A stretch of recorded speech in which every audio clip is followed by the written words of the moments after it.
শক্তিশালী গণতান্ত্রিক নির্বাচিত নেতৃত্বের অধীনে নতুন একটা সরকার গঠিত হয় যারা কিনা ক্লিয়ারলি উইল রিজেক্ট, যারা সরাসরি চরমপন্থা কে অস্বীকার করবে, অগ্রাহ্য করবে, দমন করবে, রিজেক্ট করবে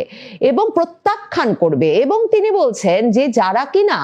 সকল সংখ্যালঘুকে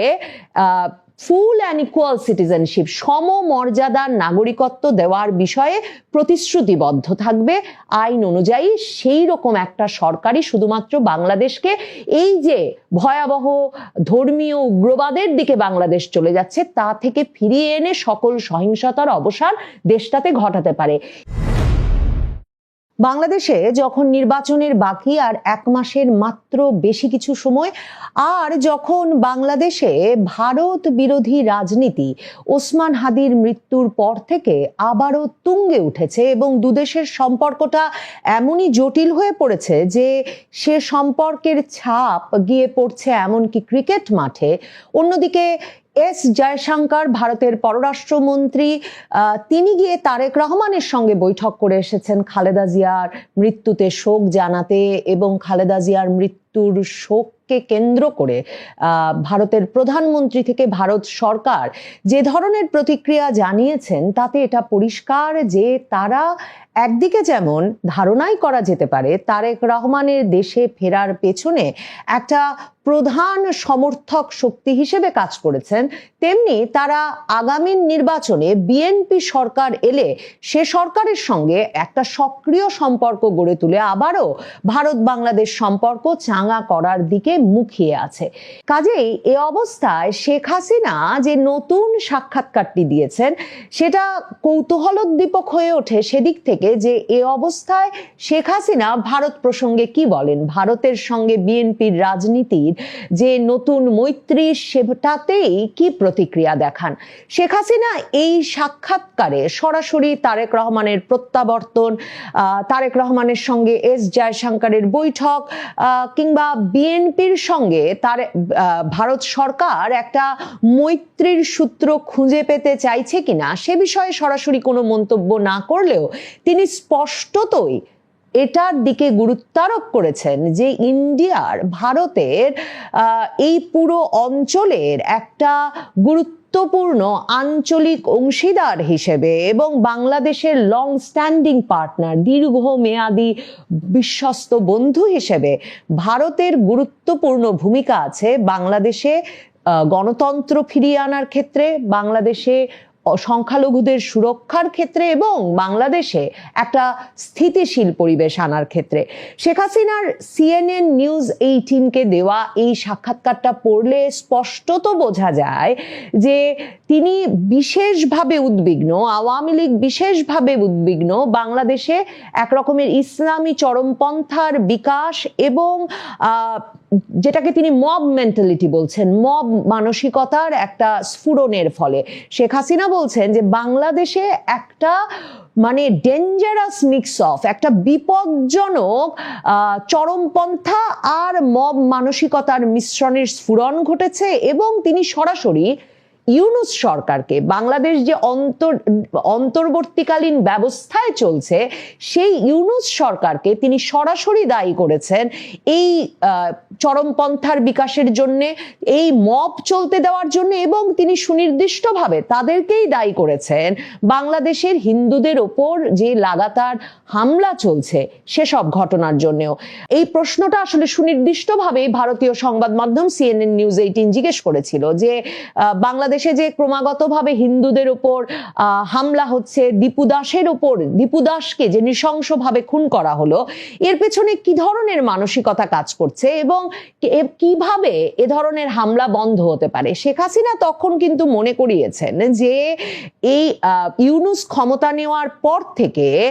হাজার হাজার হামলার ঘটনা ঘটেছে ধর্মীয় সংখ্যালঘুদের উপর এবং তিনি সেক্ষেত্রে বলেছেন যে শুধুমাত্র হিন্দু নয়, খ্রিস্টান, হিন্দু, বুদ্ধিস্ট, পিসফুল মানে শান্তি পূর্ণভাবে বসবাসকারী আহমদিয়া সম্প্রদায়ের মানুষ, এরা প্রত্যেকে হামলার শিকার হয়েছেন এবং এর জন্য কাউকে কোনো জবাবদিহি করতে হয়নি। শেখ হাসিনা বলছেন যে মন্দির, গির্জা, মসজিদ, মানে আহমদিয়া সম্প্রদায়ের মসজিদ, এই সবই ভাঙচুর হয়েছে। তিনি বলছেন cultural expression is being crushed. আমার ধারণা তিনি বাউলদের কথা উল্লেখ করছেন, যে বাউলদের ওপর সুনির্দিষ্টভাবে হামলার ঘটনা ঘটছে, তাদেরকে ধর্মীয় অবমাননার মামলা দেওয়া হচ্ছে, তাদের যে জীবনাচার সেটাকে বাধাগ্রস্ত করা হচ্ছে। শুধু সেটাই নয়, সারা বাংলাদেশ জুড়ে সাংস্কৃতিক অনুষ্ঠানের আয়োজন একরকম বন্ধ, মেলা বন্ধ, যাত্রাপালা বন্ধ, এবং এই যে শীতকাল যাচ্ছে, আসলে কোনো ওপেন এয়ার কনসার্টও কিন্তু আয়োজিত হতে পারছে না। এই সব মিলিয়ে তিনি বলছেন যে একটা যে সাংস্কৃতিক যে মত প্রকাশের স্বাধীনতা, সেটা একেবারে দমিয়ে ফেলা হয়েছে, ক্রাশ করা হচ্ছে। এবং তিনি বলছেন যে women are being steadily pushed out of public life, এবং নারীদেরকে মানে জনজীবন থেকে, প্রকাশ্য জীবন থেকে ক্রমাগত সরিয়ে ফেলার একটা প্রক্রিয়া চলছে, এবং এর সবই র্যাডিক্যাল আইডিওলজির নামে, চরমপন্থী আদর্শের নামে এগুলোকে জায়েজ করার চেষ্টা চলছে। এবং এগুলো বাংলাদেশের যে প্লুরালিস্টিক ক্যারেক্টার ছিল, যে একটা বহুত্ববাদের চরিত্র ছিল, সকলে মিলেমিশে থাকার যে একটা স্বভাব ছিল, সেটাকে একটা সেকুলার অ্যান্ড টলারেন্ট বাংলাদেশ, ধর্মনিরপেক্ষ এবং যে অন্যের প্রতি সহনশীল যে বাংলাদেশ, সেই বাংলাদেশের ইতিহাস সংস্কৃতি মুছে ফেলার জন্যই এসব ঘটনা ঘটানো হচ্ছে। এবং তিনি তখন বলছেন যে এই ভায়োলেন্স, এই সহিংসতা একমাত্র বন্ধ করা যাবে, এর অবসান ঘটানো যাবে যদি বাংলাদেশে একটা শক্তিশালী গণতান্ত্রিক নির্বাচিত নেতৃত্বের অধীনে নতুন একটা সরকার গঠিত হয়, যারা কিনা ক্লিয়ারলি উইল রিজেক্ট, যারা সরাসরি চরমপন্থা কে অস্বীকার করবে, অগ্রাহ্য করবে, দমন করবে, রিজেক্ট করবে এবং প্রত্যাখ্যান করবে। এবং তিনি বলছেন যে যারা কিনা সকল সংখ্যালঘুকে ফুল অ্যান্ড ইকুয়াল সিটিজেনশিপ, সমমর্যাদার নাগরিকত্ব দেওয়ার বিষয়ে প্রতিশ্রুতিবদ্ধ থাকবে আইন অনুযায়ী, সেই রকম একটা সরকারই শুধুমাত্র বাংলাদেশকে এই যে ভয়াবহ ধর্মীয় উগ্রবাদের দিকে বাংলাদেশ চলে যাচ্ছে তা থেকে ফিরিয়ে এনে সকল সহিংসতার অবসান দেশটাতে ঘটাতে পারে। এই সাক্ষাৎকারটি উল্লেখযোগ্য এই কারণে যে তিনি কিন্তু এই সাক্ষাৎকারে সে সময় একেবারেই বলেন না যে এর একমাত্র উত্তর হতে পারে আওয়ামী লীগ, কিংবা তিনি ভারত সরকার যে গিয়ে বিএনপির সঙ্গে এক রকমের খাতির করতে চাইলো, এবং সেটার ক্ষেত্রে এটা বুঝতে যে অসুবিধা থাকে না যে বাংলাদেশটা যখন সীমান্তের ওপারে একটা মানে সহিংস ধর্মীয় উগ্রবাদের দিকে যাচ্ছে, তখন ভারত সরকার সবচেয়ে ঝুঁকিহীন মানে এক রকমের অপশন হিসেবে, পছন্দ হিসেবে বেছে নিয়েই বিএনপির সঙ্গে ঘনিষ্ঠ হওয়ার চেষ্টা করছে বা তার দিকে মৈত্রীর হাত বাড়াচ্ছে। শেখ হাসিনা কিন্তু বিএনপি বা তারেক রহমান সম্পর্কে সুস্পষ্ট করে এখানে কিছু বলেন না, কিন্তু তিনি তাকে যখন জিজ্ঞেস করা হয় যে এই অবস্থায় ভারত সরকার, মোদী সরকারের কাছ থেকে আপনার প্রত্যাশা কি, তখন শেখ হাসিনা বলেন যে ভারত সবসময় বাংলাদেশের একটা বিশ্বস্ত বন্ধু ছিল এবং আমরা সবসময় ভারতের যে সমর্থন সেটাকে ডিপলি ভ্যালু করি, আমরা গুরুত্বের সঙ্গে এর মূল্য দেই, এবং বাংলাদেশে যে ভায়োলেন্সটাকে নর্মালাইজ করে ফেলা হয়েছে, সহিংসতাটাকে একটা নিয়মে পরিণত করা হয়েছে এবং বাংলাদেশের ভেতরে বাংলাদেশকে ভীষণভাবে অস্থিতিশীল করে তোলা হয়েছে, সেটা খুবই স্বাভাবিকভাবেই আমাদের নেইবারদেরকে উদ্বিগ্ন করছে, মানে ভারতকেও উদ্বিগ্ন করছে। তো শেখ হাসিনা বলছেন কারণ ভারত দেখছে বাংলাদেশে পারসিকিউশন হচ্ছে, সুনির্দিষ্টভাবে নির্যাতনের ঘটনা ঘটছে, বাংলাদেশ বিশৃঙ্খল হয়ে পড়েছে এবং বাংলাদেশে মানে দুই দেশের মধ্যকার যে একটা শেয়ার্ড ভ্যালুস ছিল, যে একই ধরনের আদর্শ ছিল, সেগুলো ভেঙে পড়ছে। কাজেই তিনি বলছেন, শেখ হাসিনা এখানে এসে সুস্পষ্ট ভাষায় বলছেন, I urge India to stand firmly for democratic principles. আমি ভারতের প্রতি আহ্বান জানাবো। আমি শেখ হাসিনার এখন পর্যন্ত প্রকাশিত প্রায় সবগুলো সাক্ষাৎকার দেখেছি, মানে পড়েছি, কোনোটাতে আমি এভাবে তাকে সরাসরি আহ্বান জানাতে শুনিনি। এবং আমার মনে হয়েছে যে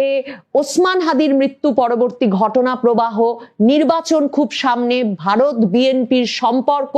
এই সব কিছু মিলিয়ে শেখ হাসিনার এই আহ্বান জানানোর অংশটা অত্যন্ত গুরুত্বপূর্ণ এবং তাৎপর্যপূর্ণ। শেখ হাসিনা সরাসরি বলছেন যে I urge India to stand firmly for Democratic principles. আমি ভারতের প্রতি আহ্বান জানাই তারা যাতে গণতান্ত্রিক আদর্শের পাশে এসে দৃঢ়ভাবে দাঁড়ায় এবং তারা সংখ্যালঘুদের অধিকার, আঞ্চলিক শান্তি এবং একটা ফ্রি, ফেয়ার অ্যান্ড ইনক্লুসিভ ইলেকশনের পাশে এসে শক্তভাবে দাঁড়ায়। মানে সংখ্যালঘুদের সুরক্ষা, আঞ্চলিক শান্তি এবং সুষ্ঠু, অবাধ, নিরপেক্ষ, অন্তর্ভুক্তিমূলক একটা নির্বাচনের পক্ষে এসে শক্তভাবে দাঁড়ায়। তিনি বলছেন কারণ একটা স্থিতিশীল এবং গণতান্ত্রিক বাংলাদেশ শুধুমাত্র আমার জনগণ, বাংলাদেশের জনগণের উপকারে আসবে না, সেটা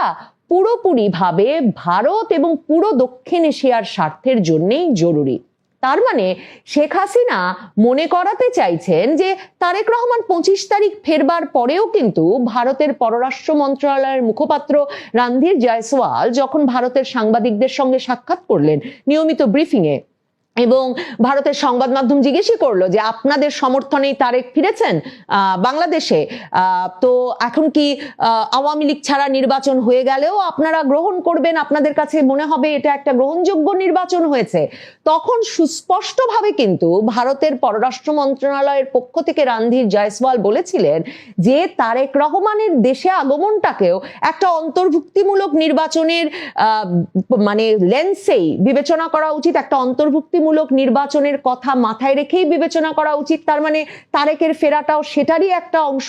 এবং তিনি তখন বলেছিলেন যে ভারত বরাবর বলে এসেছে যে এমন একটা নির্বাচন হতে হবে যে নির্বাচনে সকল দল, সকল মতের ব্যক্তিবর্গ অংশ নিতে পারবেন, তাহলেই সেটাকে একটা ফ্রি, ফেয়ার, অন্তর্ভুক্তিমূলক নির্বাচন বলা যাবে। তার মানে ভারত কিন্তু আওয়ামী লীগ সহ বা সকলের অংশগ্রহণে নির্বাচনটার প্রতি তখনও গুরুত্ব আরোপ করছিল এবং সেটাই তাদের সর্বশেষ অবস্থান। শেখ হাসিনাও সেটাই মনে করিয়েছেন এবং শেখ হাসিনাকে তারপর যখন জিজ্ঞেস করা হলো যে do you personally wish to contest the upcoming Bangladesh elections, আপনি কি আগামী বাংলাদেশের নির্বাচনে অংশ নিতে চান? যদি বাংলাদেশে আওয়ামী লীগ পার্টিসিপেট করতে না পারে, নির্বাচনে অংশ নিতে না পারে, সেই নির্বাচন কি বৈধ হবে? শেখ হাসিনা উত্তর দিলেন the real issue is not weather I personally contest the elections, আমি নির্বাচনে ব্যক্তিগতভাবে অংশ নিতে পারি কিনা সেটা গুরুত্বপূর্ণ নয়, গুরুত্বপূর্ণ হচ্ছে নাগরিকেরা সত্যিকার অর্থেই জেনুইন ডেমোক্রেটিক চয়েস, গণতান্ত্রিকভাবে তাদের পছন্দের দলকে পছন্দ করে নিতে পারলো কিনা। যদি বাংলাদেশের সর্ববৃহৎ এবং মানে সবচেয়ে বেশি সময় নির্বাচিত দল Awami League band or excluded, মানে নিষিদ্ধ থাকে অথবা নির্বাচন থেকে বাইরে থাকে, তাদেরকে নির্বাচনে অন্তর্ভুক্ত না করা হয়, তাহলে সেই নির্বাচনকে সুষ্ঠু, অবাধ কোনোভাবেই বলা যাবে না। এবং যে কোনো সরকার সেভাবে সেই নির্বাচনের মাধ্যমে গঠিত হলে সেই সরকার উইল ল্যাক লেজিটিমেসি, সেই সরকারের বৈধতা থাকবে না। মানে এটাও কিন্তু একটা সুস্পষ্ট বার্তা ভারত সহ আন্তর্জাতিক সম্প্রদায়ের প্রতিও। এবং তিনি বললেন যে দ্য ইন্টারিম গভর্নমেন্ট নোজ, অন্তর্বর্তীকালীন ইউনূস সরকার জানে যে যদি আমাদেরকে নির্বাচন করতে দেওয়া হয়, মানে যদি আওয়ামী লীগকে নির্বাচন করতে দেওয়া হয়, তাহলে আমরা বিপুল গণসমর্থন পাবো। এবং শুধুমাত্র দ্যাট ইজ প্রেসাইজলি ওয়াই, ঠিক এই কারণটাতেই আওয়ামী লীগকে নির্বাচনের বাইরে রাখা হচ্ছে। একটা নির্বাচন আওয়ামী লীগ ছাড়া হলে সেটা লাখ লাখ ভোটারকে তাদের ভোটাধিকার থেকে বঞ্চিত করবে। তারা সিম্পলি ভোট দিতে যাবেন না, তারা মানে ভোট দিতে যাবেন না, এবং এটা গণতন্ত্র হতে পারে না। এটা হচ্ছে একটা সিলেকশন, এটা হচ্ছে এক রকমের একটা আনইলেক্টেড অনির্বাচিত সরকার দ্বারা এক রকমের মনোনয়নের মাধ্যমে, সিলেকশনের মাধ্যমে পরবর্তী সরকারকে নির্বাচনের একটা ব্যবস্থা। শেখ হাসিনা সম্ভবত সেই গণতন্ত্র, সেই অন্তর্ভুক্তিমূলক নির্বাচন, ফ্রি ফেয়ার সেই ইলেকশন, যে ইলেকশনের মাধ্যমে একটা বৈধ সরকার বাংলাদেশকে স্ট্যাবিলিটি বা স্থিতিশীলতা এনে দিতে পারবে এবং বাংলাদেশের সকল সহিংসতার অবসান ঘটাতে পারবে, তেমন একটা গণতান্ত্রিক প্রক্রিয়ার পাশে দাঁড়াতেই ভারত সরকারের প্রতি আহ্বান জানাচ্ছেন। কারণ তিনি মনে করিয়ে দিচ্ছেন, না হলে ভারত বা পুরো দক্ষিণ এশিয়াতেই